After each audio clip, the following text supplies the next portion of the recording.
حضرت سلیمان نبی علیہ السلام کی مقدس لوح، راز لوح سلیمانی حصہ دوم۔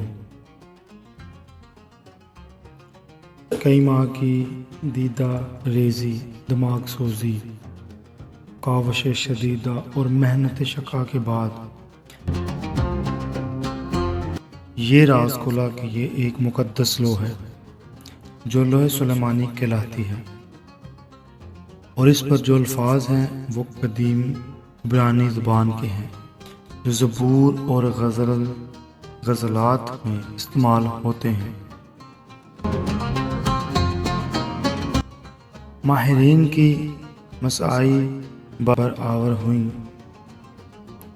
اور 21 جنوری 1920 کی صبح کو وہ اس صدیوں کے سر مکنون اور راز مکتوم کو منکشف کرنے میں کامیاب ہو گئے۔ لو جناب، چاندی کی لو کے الفاظ کا محقق ہونا اور ماہرین کی تحقیقات کا پائے تکمیل تک پہنچنا تھا کہ احمد صلی اللہ علیہ وسلم اور علی علیہ السلام اور بطول سلام اللہ علیہ اور حسن و حسین علیہ السلام کے اسماء مبارک پڑھ کر ارکین کمیٹی کی آنکھیں کھل گئیں۔ ایک نے دوسرے کو دیکھا اور دوسرے نے تیسرے کی طرف چشم حیرت پھیری، اور فیصلہ یہ ہوا کہ اس پاک لوح کو برٹش امپیریل میوزیم شاہی عجائب خانہ کی زینت بنایا جائے۔ لیکن جو ہی انگلستان کے لارڈ پادری لارڈ بشپ کے پردہ گوش کان سے یہ خبر ٹکرائی اور اس کو تحقیقات کی تفصیل معلوم ہوئی تو اس کے پاؤں تلے کی زمین سرک گئی، اور 1 مارچ 1923 کو ایک خفیہ حکم نامہ تحریر کیا جس کا ملحظ یہ ہے: اگر اس لوح کو کسی میوزیم یا ایسے مقام پر رکھا گیا جہاں عوام و خواص کی آمد و رفت رہتی ہو تو مسیحیت کی بنیادیں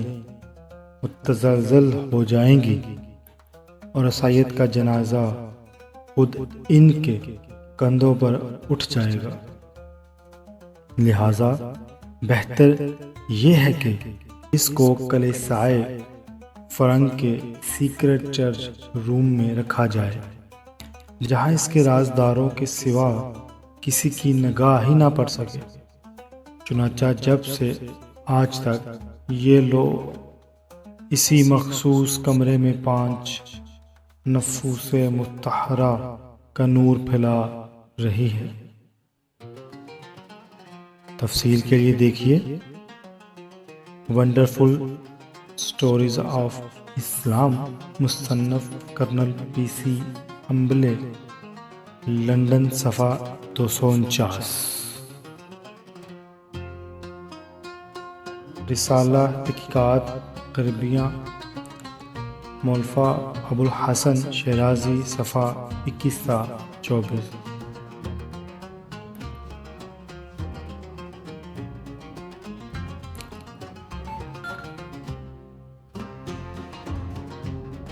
نوٹ: دوسری زبانوں کی طرح عبرانی میں بھی ہر زمانہ میں تبدیلیاں ہوتی رہیں اور اس کے حروف میں بھی رد و بدل کیا جاتا رہا۔ حضرت سلیمان علیہ السلام کے دور کی جس عبرانی عبارت کو بیان کرتا نقرئی لوح مقدس سے لیا گیا ہے، اس کے حروف تہجی بقول محققین السنہ قدسیہ درج ذیل ہیں، لیکن مروجہ عبرانی کے حروف ابجد بائیں سے دائیں کو لکھے جاتے ہیں، جن کی اشکال یہ ہیں